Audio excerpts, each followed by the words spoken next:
चलिए, मैं आप लोगों को कल बता रहा था कि जो बेसिक स्ट्रक्चर था पूरा, इस पूरे बेसिक स्ट्रक्चर को हमने 2-3 दिनों में कवर कर लिया है। अब हम क्या करेंगे, जो टेंस है ना, वो टेंस के जो मेन फॉर्म है उस पर हम बात करेंगे और उस पर हम यह देखेंगे कि नेगेटिव और इसका इंट्रोगेटिव और अफर्मेटिव में इस प्रकार से टेंस के जो सेंटेंसेस है वो किस प्रकार से बनेगा। तो अगर आपको कहीं पर भी डाउट होगा तो आप मुझसे पूछ लेंगे एक बार, और इसी के साथ हम आज की क्लास जो है वो चालू करते हैं। जैसे कि आप सबको पता है कि मैंने आपको डिग्री के बारे में बताया है, वर्ब के बारे में बताया पिछले क्लासेस में। वर्ब और आपका स्ट्रक्चर और एक पर्सन, ये जो चीज़ें हैं, ठीक है, ये बहुत इंपॉर्टेंट है।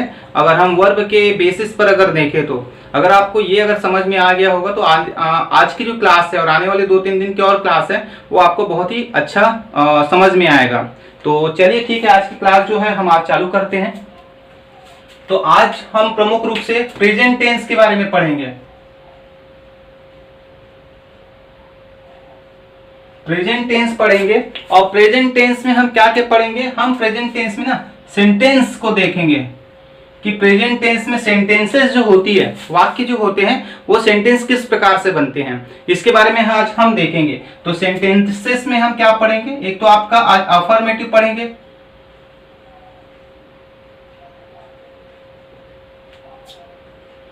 उसके बाद हम पढ़ेंगे आपका नेगेटिव, और एक हम पढ़ेंगे इंट्रोगेटिव। मतलब हम एक वाक्य लेंगे और वाक्य लेने के बाद हम यह देखेंगे कि उसका अफर्मेटिव कैसे बनेगा, इंट्रोगेटिव कैसे बनेगा और उसका नेगेटिव कैसे बनेगा। आप सबको मेरी आवाज सुनाई दे रही है? अगर कहीं पर भी इशू होगा तो आप बिल्कुल मेरे से बात करेंगे बेटा कि कहीं समझ नहीं आ रही है करके, ठीक है। चलिए मेरे को बताइए, पर्सन कितने प्रकार के होते हैं। सबसे पहले तो पर्सन कितने प्रकार के होते हैं? How many types of person? 3 प्रकार के ना। Good, first person, second person, third person, ठीक है। ये चीज को हम अच्छे से समझ गए हैं, हम जान गए हैं। गुड, तो आज हम प्रेजेंट टेंस के बारे में पढ़ेंगे बेटा। कोशिश करूंगा मैं कि ये जो आपका 45 मिनट का जो सेशन है उसमें मैं पूरा प्रेजेंट टेंस को आपको कवर कर लूं, ठीक है। तो हम फिर से टेंस की ओर पीछे चलते हैं, टेंस की ओर, कि मैं पहले जब आपको बताया था टेंस के बारे में तो टेंस में क्या क्या बताया था, इस चीज को याद रखना। टेंस को हमने 3 भागों में बांटा है, एक बार फिर से रिवाइज करवा देता हूं आपको। ये जो आपके टेंस है ना बेटा, उसको हमने बांटे हैं 3 भागों में, प्रेजेंट टेंस में, पास्ट टेंस में एंड फ्यूचर टेंस में, ठीक है। इस पे ज्यादा डिटेल नहीं जाऊंगा क्योंकि सब के बारे में बता चुका हूं। वर्तमान काल जो होता है आपका, है ना, वो प्रेजेंट होता है। जो भूतकाल है, मतलब जो बीत गया जो समय है, बीता हुआ जो समय है, वो कहलाता है आपका पास्ट। और फ्यूचर का मतलब होता है भविष्य, ठीक है। तो पास्ट का मतलब भूतकाल हो गया, फ्यूचर का मतलब हो गया भविष्य काल, और आपका प्रेजेंट का मतलब हो गया वर्तमान काल, ठीक है। तो आज हम इसी वर्तमान काल के बारे में पढ़ेंगे, और वर्तमान काल में जो प्रमुख जो सेंटेंसेस होते हैं उस सेंटेंस को जानने की और समझने की कोशिश करेंगे, ठीक है।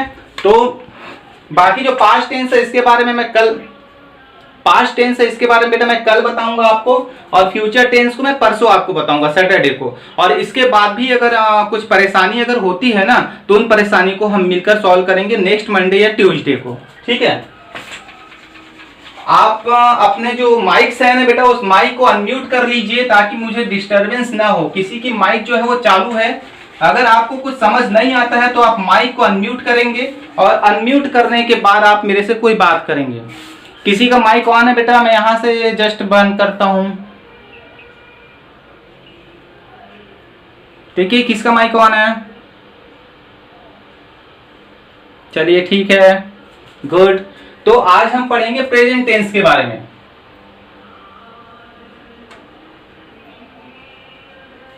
तो प्रेजेंट टेंस का मतलब होता है वर्तमान काल, जो भी समय चल रहा है उसको कहा जाता है प्रेजेंट टेंस, ठीक है। प्रेजेंट टेंस के अंतर्गत हम किसको वाक्य में प्रयोग करते हैं? है को। अगर किसी भी हिंदी के वाक्य में अगर है, ठीक है या है या हूं हो, तो समझ जाना कि वो वर्तमान काल की बात हो रही है, ठीक है। अगर इंग्लिश की बात करें तो उसमें होता है इज और आर, ठीक है, और एम, इज, आर और एम, ठीक है। ये जो चीजें हैं ना, ये हमें बताती है कि कोई वाक्य जो है वो प्रेजेंट टेंस का है, ठीक है। अब हम ये देखते हैं कि आपके प्रेजेंट टेंस में, मैंने आपको बताया था प्रेजेंट टेंस को हम 4 सब टाइप्स में बांट सकते हैं। कोई मुझे बताएगा कौन कौन से हैं? माइक ऑन करके बताइए। गुड। प्रेजेंट सिंपल, जिसको इंडेफिनिट भी कहा जाता है, एंड कंटिन्यूअस,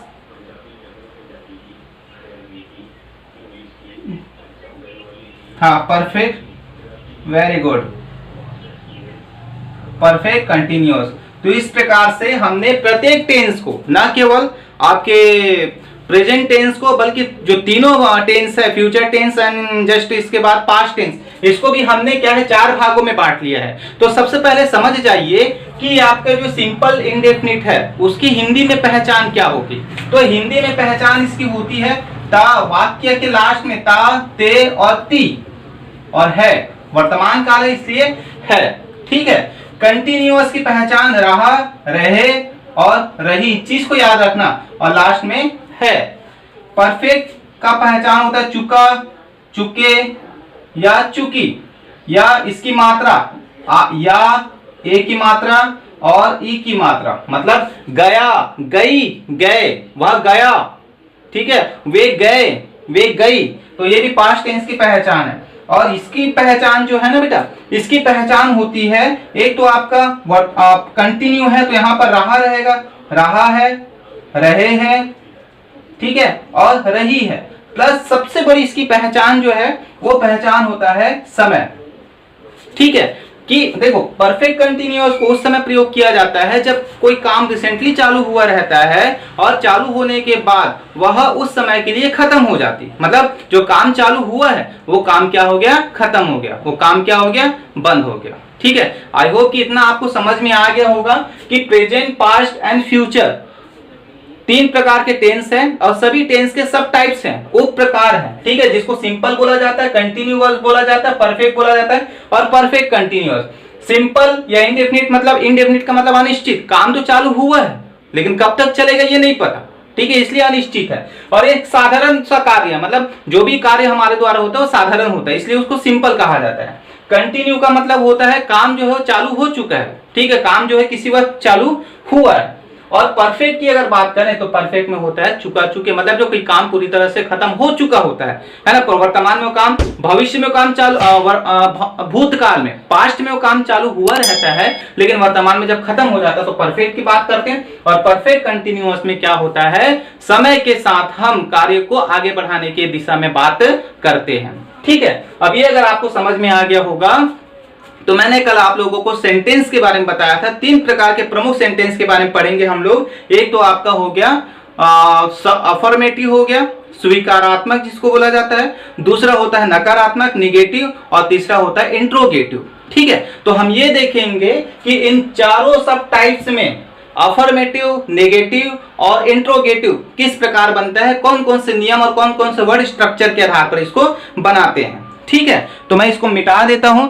अगर आप नोट डाउन अगर करते होंगे बेटा कहीं पर तो आप क्या करेंगे, स्क्रीनशॉट ले लेंगे ताकि बाद में आपको नोट डाउन करने के लिए आसानी होगी।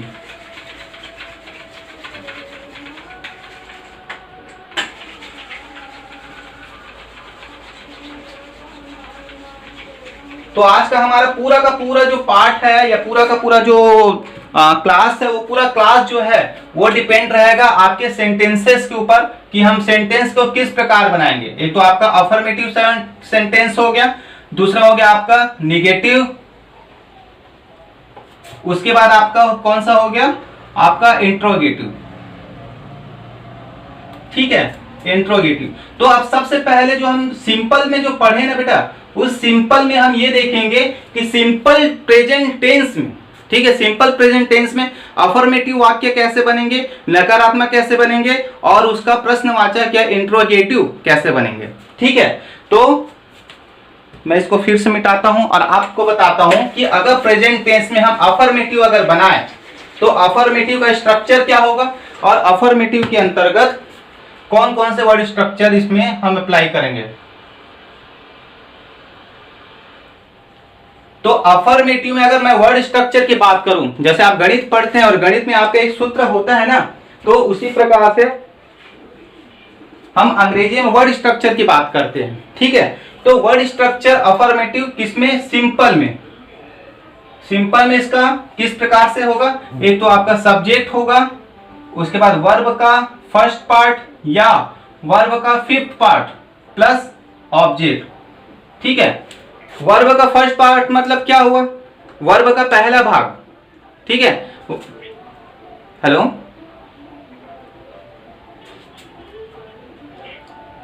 अच्छा दिखाई नहीं, हाँ दिखाई नहीं दे रहा है, हाँ चलिए ठीक है। अफर्मेटिव का अगर वर्ड स्ट्रक्चर की बात करें तो हम सबसे पहले सब्जेक्ट की बात करते हैं, मेरे ख्याल सब दिखाई दे रहा होगा। सब्जेक्ट के बाद आपका होगा वर्ब का प्रथम भाग या वर्ब का पांचवा भाग, और उसके बाद आपका ऑब्जेक्ट। वर्ब का फर्स्ट फॉर्म का मतलब हुआ आपका वर्ब का पहला भाग, ठीक है, जिसको हम बोलते हैं फर्स्ट फॉर्म ऑफ वर्ब, ठीक है, जो प्रेजेंट टेंस में हमेशा इस्तेमाल होता है, वो हो गया। और दूसरा वर्ब का पांचवा पार्ट मैंने आपको बताया था, ये वर्ब जो होते हैं वो वर्ब किसमें होते हैं, ये सब बहुवचन में होते हैं, प्लूरल में होते हैं। सब्जेक्ट जब सिंगुलर होता है, ठीक है, तो सब्जेक्ट सिंगुलर होने पर हम वर्ब में क्या जोड़कर उसको एस और ई एस जोड़कर इसको प्लूरल बनाते हैं, ठीक है। और वर्ब में एस और ई एस जब जुड़ जाता है तो वर्ब का पांचवा पार्ट कहलाता है। हमने जब वर्ब डिस्कशन कर रहे थे तो मैं सबसे पहले आपको बताया था वर्ब के 5 part, first, second and third, present, past, past participle, ING form and present ही होता है, लेकिन इसमें हम एस और ई एस लगा देते हैं, ठीक है। अब ये अगर आपको समझ में आ गया होगा तो अफर्मेटिव में, प्रेजेंट टेंस के अफर्मेटिव में आप सब्जेक्ट का इस्तेमाल करेंगे, वर्ब का इस्तेमाल करेंगे और ऑब्जेक्ट का इस्तेमाल करेंगे, ठीक है। एक टेंस में अगर देखा जाए तो केवल यही एक सेंटेंस है या यही एक टेंस है जिसमें से हम हेल्पिंग वर्ब का इस्तेमाल नहीं करते। उसके बाद जनरली सभी टेंस में हम हेल्पिंग वर्ब का इस्तेमाल करते हैं, ठीक है। तो ये आपका बन गया एक स्ट्रक्चर है। अगर हम एग्जांपल ले तो हम एग्जांपल में लेते हैं राम प्लेज,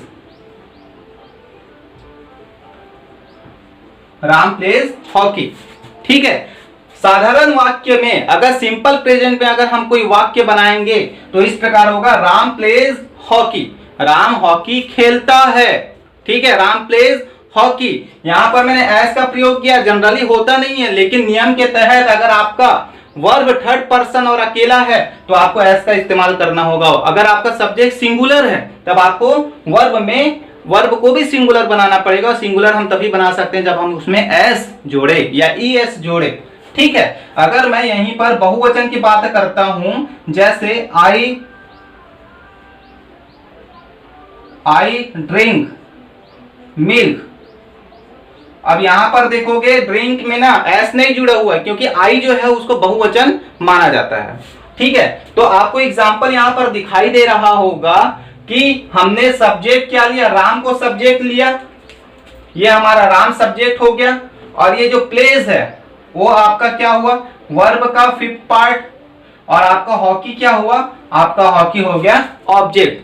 तो इस प्रकार से प्रेजेंट टेंस में अगर हम साधारण वाक्य की अगर हम बात करते हैं तो साधारण वाक्य में देखो subject plus verb plus object, इसमें किसी भी प्रकार से हेल्पिंग वर्ब नहीं है, इस चीज को याद रखना, ठीक है। तो ये तो हो गया आपका अफर्मेटिव साधारण वाक्य। अब इसी को अगर हम नकारात्मक में बदले, ठीक है, निगेटिव में अगर बदले तो निगेटिव में कैसे बदलेंगे, ठीक। तो निगेटिव में बदलने के लिए हमें क्या करना पड़ेगा,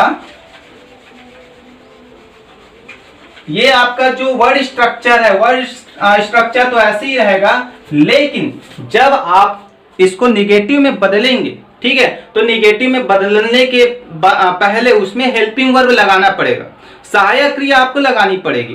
तो सहायक क्रिया जो है प्रेजेंट नेगेटिव में अगर हम देखें,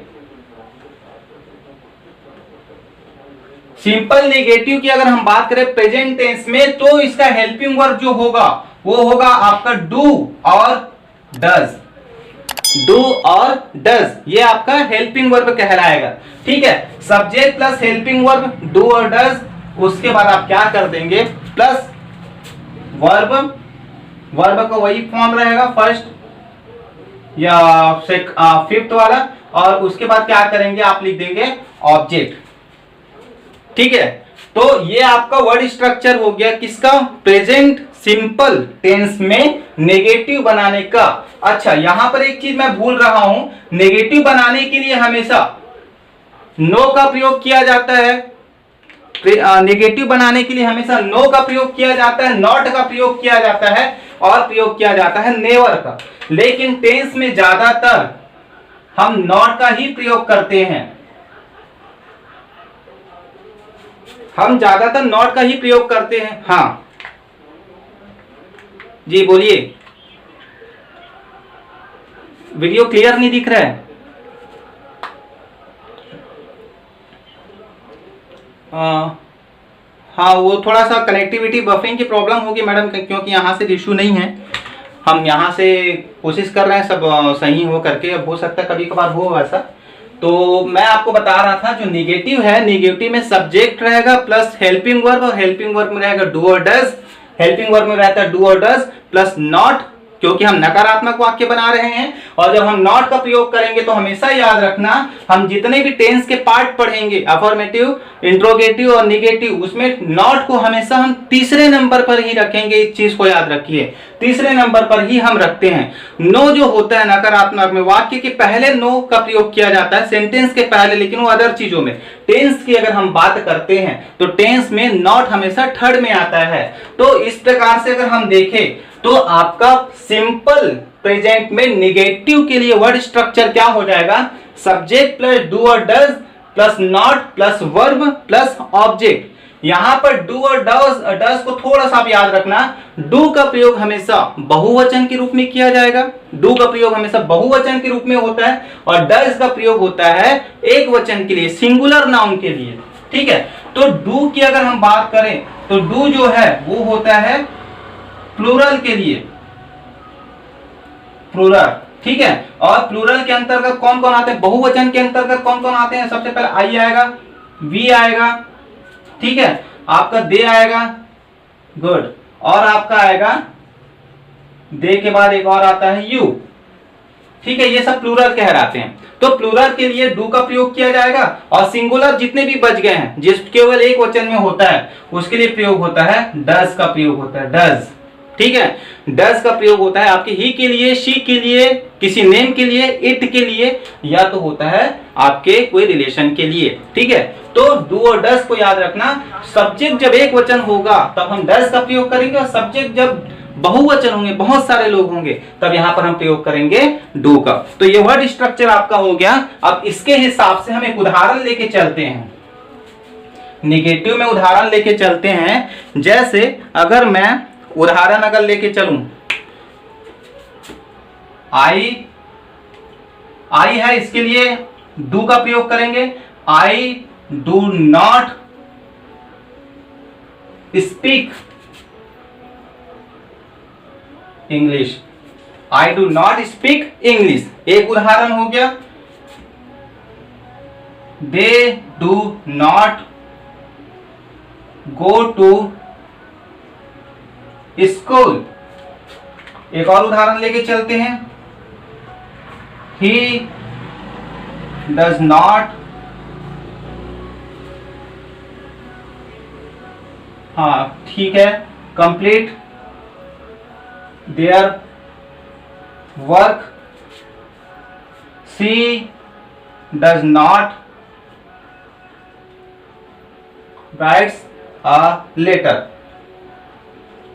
तो इस प्रकार से हम इसके एग्जाम्पल को समझ सकते हैं। हमने क्या किया, मैंने बताया आपको, सब्जेक्ट के बाद हेल्पिंग वर्ब, ठीक है, और उसके बाद नॉट का प्रयोग, और उसके बाद जो आपका बाकी जो सेंटेंस बच गए हैं ना, उस सेंटेंस को एज इट इज आप लिख दीजिए, वैसे का वैसे आप लिख दीजिए। ठीक है, यहां पर आई के साथ मैंने डू का प्रयोग किया, क्योंकि आई एक कैरेक्टर, स्पेशल कैरेक्टर माना जाता है, जिसको हमेशा बहुवचन के रूप में ही इस्तेमाल किया जाता है। दे आपका बहुवचन हो गया, तो मैंने दे का प्रयोग किया यहाँ पर। ही और शी जो है एक वचन है, या यहाँ पर मैं राम भी अगर लिख देता तो एक वचन होता, तो उसके साथ मैं डैश का प्रयोग करता। मैंने एक चीज बताया आपको, हमेशा याद रखेंगे, नॉट जो है वो नॉट हमेशा थर्ड पोजीशन पर ही आएगा किसी भी वाक्य में। तो अगर आपको ये चीज अगर आपको समझ में आ गई होगी तो एक बार रिवाइज करवा देता हूं। अफर्मेटिव में केवल सब्जेक्ट होता है, वर्ब होता है और ऑब्जेक्ट होता है। ठीक है, अफर्मेटिव साधारण वाक्य में। लेकिन जब नकारात्मक वाक्य की अगर हम बात करते हैं तो नकारात्मक वाक्य में क्या होता है, नकारात्मक वाक्य में आपका हेल्पिंग वर्ब भी आता है और हेल्पिंग वर्ब के साथ नॉट का भी हम प्रयोग करते हैं। नो का और नेवर का बहुत कम उपयोग होता है या एडवांस लेवल पर उपयोग होता होगा, बेसिक लेवल पर नॉट का प्रयोग जो है थर्ड पोजीशन पर ही इसका इस्तेमाल होता है। ठीक है, अगर इसको आप समझ गए होंगे तो मैं इसको मिटाता हूं और सिंपल प्रेजेंट में अब हम देखते हैं कि नकारात्मक वाक्य कैसे बनता होगा, निगेटिव वाक्य कैसे बनता होगा। ठीक है, तो इसको मैं मिटा देता हूं। अफर्मेटिव का मैं बताया, निगेटिव का बताया। अब इसी में मैं आपको बताता हूं सिंपल प्रेजेंट टेंस में। सिंपल प्रेजेंट टेंस में हम अब नकारात्मक हो गया, इंट्रोगेटिव प्रश्नवाचक वाक्य कैसे बनाएंगे।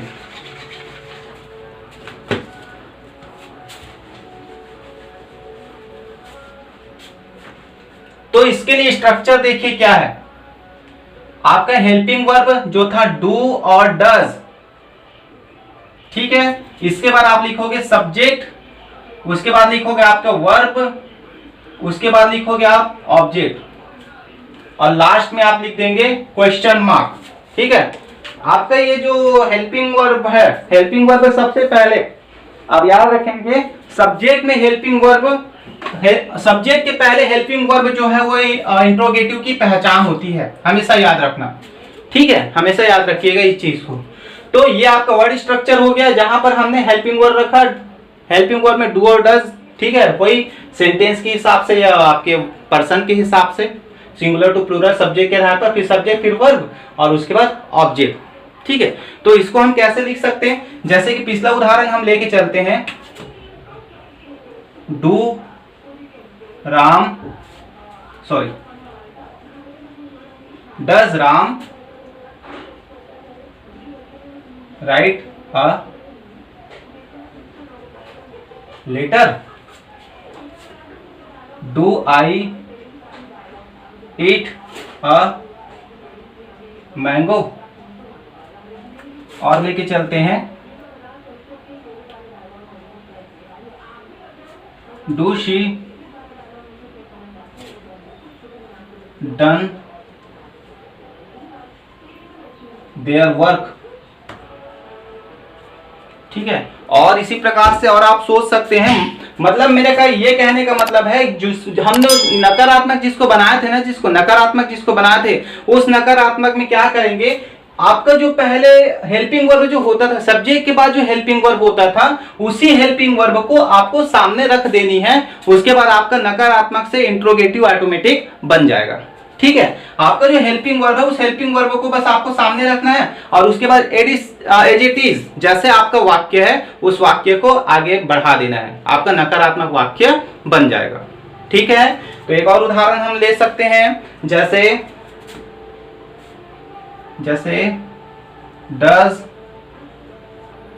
Does he go to market, क्या वह मार्केट जाता है। ठीक है, do she done their work, क्या उसने अपना काम पूरा किया या करता है या करती है। Do I eat a mango, क्या मैं आम खाता हूं। Does Ram write a letter, क्या राम लेटर लिखता है। तो इस प्रकार से हम इसको नकारात्मक में बदल सकते हैं। ठीक है, मैं आपको एक बार फिर से बता देता हूं, आपका जो प्रेजेंट टेंस में जो सिंपल है, सिंपल में जब हम अफर्मेटिव बनाएंगे तो अफर्मेटिव में बनाने के लिए हमें किसी प्रकार से हेल्पिंग वर्ब की आवश्यकता नहीं होगी। हम क्या करेंगे, केवल सब्जेक्ट को लेंगे, वर्ब को लेंगे और ऑब्जेक्ट को ले लेंगे। ठीक है, जैसे सब्जेक्ट हो गया राम, मैं, आई ड्रिंक मिल्क, मैं दूध पीता हूं। आई ड्रिंक वाटर, मैं पानी पीता हूं। तो ये सिंपल अफर्मेटिव की बात है। ठीक है, इसके बाद अगर मैं बात करता हूं उसको मैं नकारात्मक में बदलने के लिए, तो नकारात्मक में बदलने के लिए मैं हेल्पिंग वर्ब का प्रयोग करूंगा डू और डज। बहुवचन है तो डू का प्रयोग होगा, एक वचन है तो डज का प्रयोग होगा। ठीक है, ये हेल्पिंग वर्ब रहेगा और हेल्पिंग वर्ब के जस्ट बाद में लगाऊंगा नॉट। ठीक है, तो मेरा वर्ड स्ट्रक्चर किस प्रकार से बन जाएगा, एक तो मेरे पास सब्जेक्ट आ गया, हेल्पिंग वर्ब आ गया, नॉट आ गया और जो बाकी बचा हुआ है वर्ब, ठीक है, उस वर्ब को एज इट इज उठा के और उसके ऑब्जेक्ट को एज इट इज उठा के मैं एक सेंटेंस बना दूंगा। जैसे I does not eat mango. ठीक है, अब इसके बाद अगर मैं बात करता हूं तीसरे की, नेगेटिव की अगर मैं बात करता हूं, नकारात्मक की, तो जो हमने हेल्पिंग वर्ब को सब्जेक्ट के बाद रखा हुआ था उस हेल्पिंग वर्ब को सब्जेक्ट के पहले ला लीजिए। ठीक है, जैसे कि मैं क्या लिखा था, आई ईट मैंगो, तो ये कैसे हो जाएगा हेल्पिंग वर्ब के बाद आई ईट मैंगो और लास्ट में क्वेश्चन मार्क, तो ये आपका इंट्रोगेटिव बन जाएगा। तो ये तो था आपका सिंपल प्रेजेंट टेंस में अफर्मेटिव वाक्य कैसे बनाए, इसके बाद आपका नकारात्मक नेगेटिव कैसे बनाए और इंट्रोगेटिव कैसे बनाए। ये अगर आपको समझ में आ गया होगा तो हम दूसरे पार्ट्स की ओर बढ़ते हैं, सिंपल कंटिन्यूअस टेंस। इसमें किसी को कुछ पूछना है?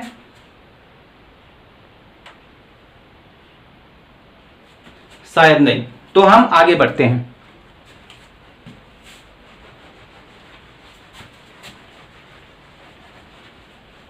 ये जो अभी 2-3 दिन रहेगा ना बेटा, इसको आप अच्छे से मतलब थोड़ा सा ध्यान देके समझेंगे, क्योंकि यही आपका निचोड़ है जितना भी हम अभी तक पढ़ रहे थे।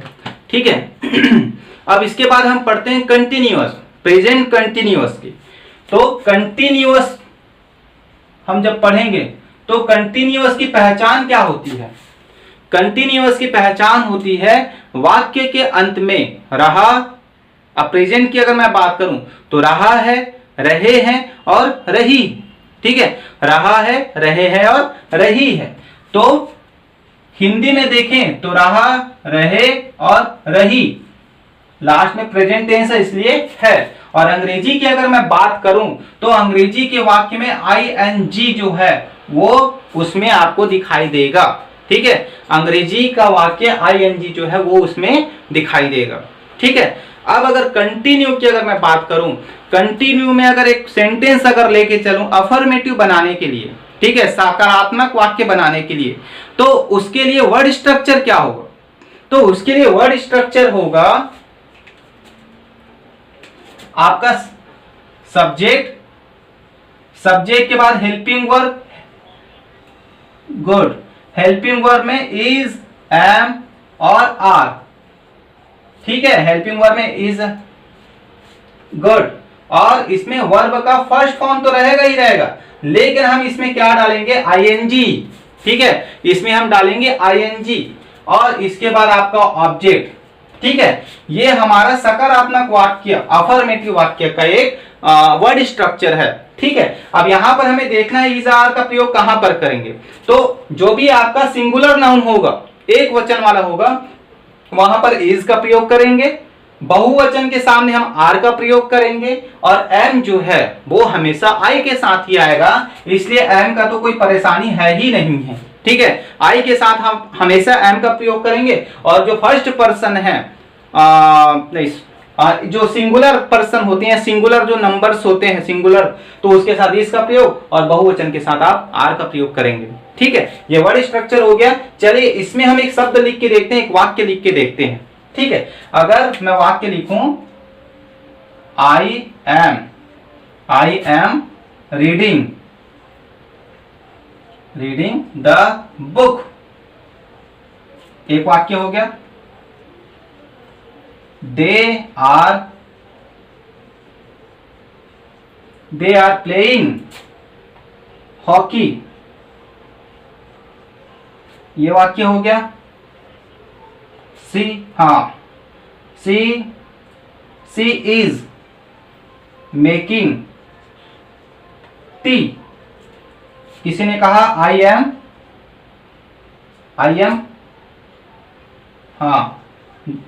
Good, I am going to school.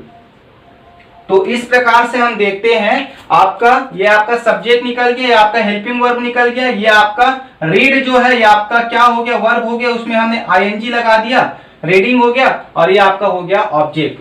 ठीक है, तो इज एम आर का प्रयोग इस प्रकार हो सकता है। और हम अफर्मेटिव में सब्जेक्ट प्लस हैविंग वर्ब, जिसमें इज एम आर का प्रयोग करेंगे, प्लस वर्ब में ING या वर्ब का फोर्थ पार्ट इसको कहा जाता है, ING फॉर्म बोला जाता है इसको, तो इसका प्रयोग करेंगे, और लास्ट में ऑब्जेक्ट। इस प्रकार से हम क्या बना सकते हैं, अफर्मेटिव बना सकते हैं कंटिन्यूअस का। ठीक है, याद रखना प्रेजेंट टेंस जो हम पढ़े, प्रेजेंट सिंपल जो हम पढ़े थे, उस प्रेजेंट सिंपल में जो फर्स्ट था आपका, उसमें किसी प्रकार से भी हेल्पिंग वर्ब नहीं था।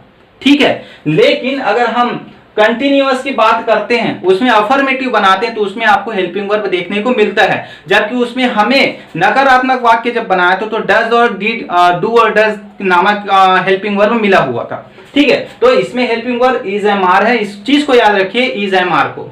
ठीक है, अब हम आगे बढ़ते हैं। ये आपका अफर्मेटिव है, इस अफर्मेटिव को हम कैसे नकारात्मक में बदले। ठीक है, तो कुछ नहीं करना है, सब्जेक्ट है, हेल्पिंग वर्ब है, मैंने हमेशा बताया तीसरे नंबर पर आप ला लीजिए भैया नॉट को, तीसरे नंबर को नॉट को ला लीजिए। ये आपका पहला नंबर हुआ हेल्पिंग नंबर, दूसरा नंबर नॉट हो गया, और तीसरा नंबर बाकी जो आपका सेंटेंस है उसको वैसे के वैसे लिख दीजिए। ठीक है, अगर आप समझ रहे होंगे, subject helping verb is am are, उसके बाद आप नॉट लगा दीजिए और आपका वाक्य वैसे का वैसे बन जाएगा।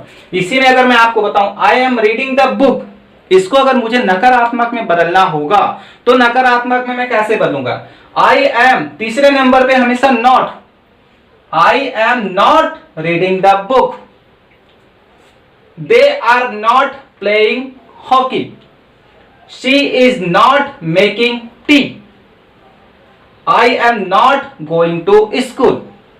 आई होप कि आप लोगों को समझ में आ रहा होगा। ठीक है, सेंटेंस है, सेंटेंस में तीसरे नंबर पर नॉट लगाकर आप क्या कर देंगे, उसको केवल बना देंगे नकारात्मक वाक्य। ठीक है, और अगर एक मैं आपको लेके चलूं एग्जांपल में, तो इसको मैं मिटा देता हूं।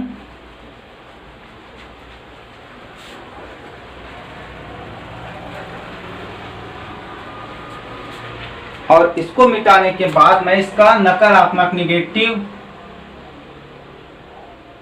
निगेटिव का वर्ड स्ट्रक्चर बनाता हूं, जिसमें हम क्या लिखेंगे, आपका सब्जेक्ट रहेगा, हेल्पिंग वर्ब में आपको बताया इज एम आर, उसके बाद आपका रहेगा नॉट, फिर आपका रहेगा वर्ब प्लस आईएनजी क्योंकि हम कंटिन्यू बना रहे हैं, और उसके बाद रहेगा ऑब्जेक्ट। अब आप इसमें कोई भी वाक्य लेके चलिए। ठीक है, जैसे कि अगर हम इसमें एक वाक्य लेके चलते हैं, she is not reading the book. ठीक है, दे आर नॉट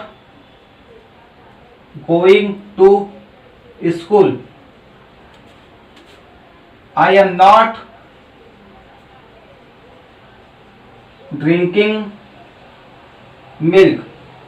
तो इस प्रकार से आप नकारात्मक वाक्य बना सकते हैं। ठीक है, नकारात्मक वाक्य चाहे हम किसी भी टेंस की बात करें, आपको 2-4 चीजों को याद रखना है। किसी भी टेंस में आप सकारात्मक से नकारात्मक बनाए, नकारात्मक से इंट्रोगेटिव बनाए, प्रश्नवाचक बनाए, आपको 2-3 चीजों को याद रखना है। उनमें से सबसे पहले आप हेल्पिंग वर्ब को याद रखिए। ठीक है, हेल्पिंग वर्ब को आप याद रखना है, और इसके बाद आपको याद रखना है उसके वर्ड स्ट्रक्चर को याद रखना है कि हेल्पिंग वर्ब कहां पर जा रहा है, कहां पर पहले आ रहा है, कहां पर तीसरे नंबर पर आ रहा है। अगर इस चीज को आप समझ गए तो किसी भी वाक्य को आप नकारात्मक, सकारात्मक, इंट्रोगेटिव में चेंज कर सकते हैं। ठीक है, अब चलिए ठीक है, ये आपका नकारात्मक हो गया। अब नकारात्मक को हम क्या करेंगे, नकारात्मक को हम बदलेंगे इंट्रोगेटिव में, प्रश्नवाचक में बदलेंगे, है ना, कंटिन्यू के प्रश्नवाचक में बदलेंगे। तो उसके लिए वर्ड स्ट्रक्चर क्या रहेगा, उसके लिए वर्ड स्ट्रक्चर कुछ नहीं है, ये जो आपका हेल्पिंग वर्ब है, इस हेल्पिंग वर्ब को सामने रख दीजिए और सब्जेक्ट को हेल्पिंग वर्ब के स्थान पर रख दीजिए। ठीक है, जैसे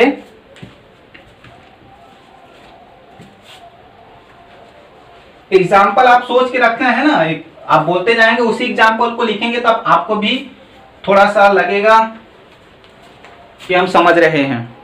अगर मान के चलिए मैं इसका वर्ड स्ट्रक्चर लिखूं नेगेटिव बनाने के लिए, तब मैं क्या करूंगा, सबसे पहले हेल्पिंग वर्ब को रखूंगा। हेल्पिंग वर्ब में क्या रहेगा आपका, is am are, helping verb is am are हो गया। उसके बाद मैं सब्जेक्ट को रखूंगा, सब्जेक्ट के बाद वर्ब को रखूंगा, आईएनजी फॉर्म को, वर्ब के आईएनजी फॉर्म, फिर रखूंगा ऑब्जेक्ट। ठीक है, अब यहां पर क्या होगा, हेल्पिंग वर्ब मान के चलिए इज अगर मैं लिखता हूं, इज उसके बाद आपका सब्जेक्ट, ठीक है, is he going to market, क्या वह जा रहा है, क्या वह मार्केट जा रहा है। अगर इसके बाद अगर मैं फिर से एक हेल्पिंग वर्ब लिखूं, ठीक है, हेल्पिंग वर्ब के साथ अगर मैं लिखूं तो यहां पर मैं लिख सकता हूं एम आई ड्रिंकिंग मिल्क, क्या मैं दूध पी रहा हूं या क्या मैं पानी पी रहा हूं, ठीक है। और लिख सकते हैं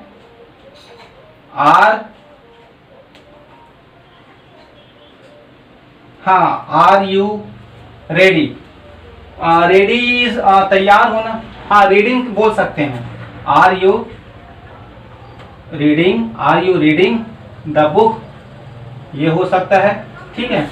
या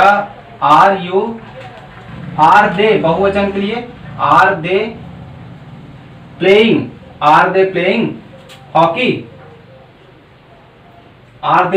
हॉकी।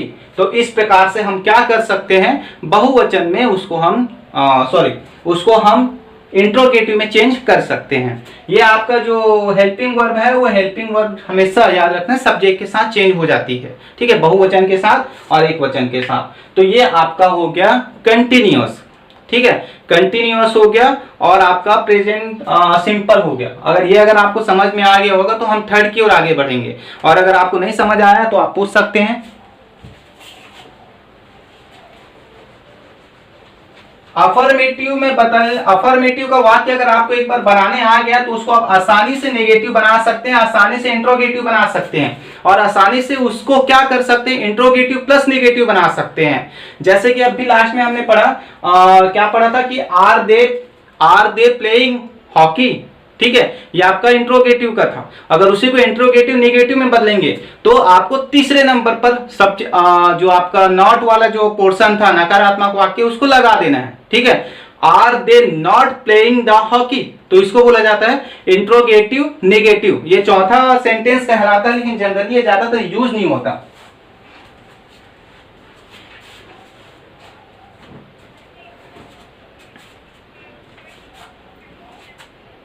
किसका मैम, किसका वर्ड स्ट्रक्चर पूछ, इंट्रोगेटिव ना, प्रश्नवाचक। तो प्रश्नवाचक या इंट्रोगेटिव का वर्ड स्ट्रक्चर जो होता है, आप सबसे पहले लेंगे आपके हेल्पिंग वर्ब को, आप हेल्पिंग वर्ब को लेंगे, इसके बाद आप लेंगे सब्जेक्ट को इंट्रोगेटिव में, सब्जेक्ट, और उसके बाद आप लेंगे वर्ब। अगर आप आईएनजी फॉर्म लगा रहे हैं तो वर्ब प्लस आईएनजी, और उसके बाद आप लिखेंगे ऑब्जेक्ट और लास्ट में क्वेश्चन मार्क, ठीक है। जैसे कि एक उदाहरण लिखते हैं, हेल्पिंग वर्ब हमने कंटिन्यूअस में हेल्पिंग वर्ब किसको रखा था, इज एम आर को हेल्पिंग वर्ब रखा था।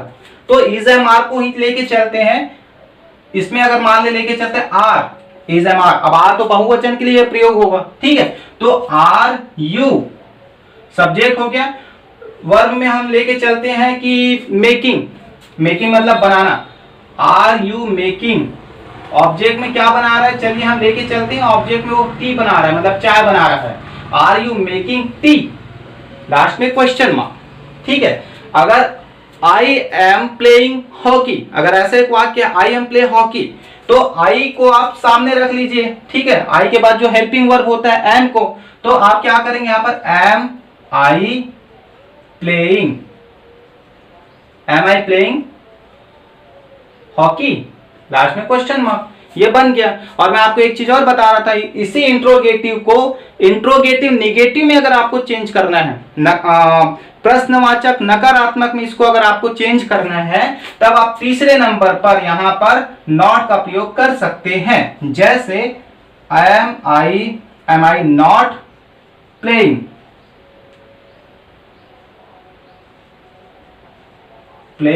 हॉकी, ठीक है। अगर इसी को अगर मैं नकारात्मक में अगर मैं चेंज करना चाहूं तो ये क्या होगा, are you not making tea, क्या तुम चाय नहीं बनाते, या क्या तुम चाय नहीं बना रहे हो। चूंकि मेकिंग आईएनजी फॉर्म चल रहा है, तो क्या तुम चाय नहीं बना रहे हो। एम आई प्लेइंग हॉकी, तो यहां पर आप बोल सकते हो उसको इंट्रोगेटिव नेगेटिव बनाने के लिए कि am I not playing hockey, क्या मैं हॉकी नहीं खेल रहा हूं। ठीक है, तो ये चीज जो है वो आपका क्या हो गया, कंटिन्यूअस की एक वाक्य संरचना हो गया और वाक्य हो गए। अब हम देखते हैं प्रेजेंट टेंस में परफेक्ट कैसे बनाएं, प्रेजेंट टेंस में परफेक्ट कैसे बनाएं और उसको अफर्मेटिव, इंट्रोगेटिव और नकारात्मक में कैसे चेंज करें। ठीक है, तो इसके लिए वर्ड स्ट्रक्चर, परफेक्ट का मतलब होता है कोई काम का हो चुका होना। ठीक है, परफेक्ट मतलब काम हो चुका है, चुका, चुके और चुकी है, वर्तमान काल है, प्रेजेंट टेंस का मतलब है। इसके लिए अब एक चीज याद रखना, आज समय का पता ही नहीं चला, बस हो गया 2-3 मिनट और है। तो इसके लिए आप याद रखना, इसके लिए हम क्या करते हैं, हैव का प्रयोग करेंगे और हैज का प्रयोग करते हैं, हैव और हैज का प्रयोग, ये चीज को याद रखना। आपके परफेक्ट में हैव का प्रयोग होगा, हैज का प्रयोग होगा और वर्ब के तीसरे फॉर्म का प्रयोग होगा। ठीक है, वर्ब के तीसरे फॉर्म का प्रयोग, जैसे कि हम पढ़ते हैं first form, second form and third form, तो तीसरे फॉर्म का प्रयोग होगा। चूंकि कोई कार्य एक समय में चालू हुआ था, वो कंटिन्यू हुआ और लास्ट में वो काम खत्म हो चुका, तो ये परफेक्ट की पहचान होती है। इसका सिंपल अफर्मेटिव में अगर हम वाक्य संरचना देखें तो अफर्मेटिव में वाक्य संरचना कुछ इस प्रकार से होगा, आपका सब्जेक्ट होगा, सब्जेक्ट के बाद होगा हैव या हैज, हैव या हैज का भी मैं बताया था। अगर बहुवचन है तो हैव का प्रयोग होगा, आपका सब्जेक्ट अगर बहुवचन है, पर्सन अगर बहुवचन है तो हैव का प्रयोग होगा, और अगर आपका सब्जेक्ट सिंगुलर है, एक वचन में है, तो हैज का प्रयोग होगा। ठीक है, ये हो गया आपका subject plus have has plus आपका वर्ब का थर्ड फॉर्म, उसके बाद ऑब्जेक्ट। ठीक है, ये अफर्मेटिव का साधारण वाक्य बनाने का या स्वीकारात्मक वाक्य बनाने का एक वर्ड स्ट्रक्चर है, जिसमें सब्जेक्ट है, हैव हैज है, प्लस वर्ब का थर्ड फॉर्म और प्लस ऑब्जेक्ट।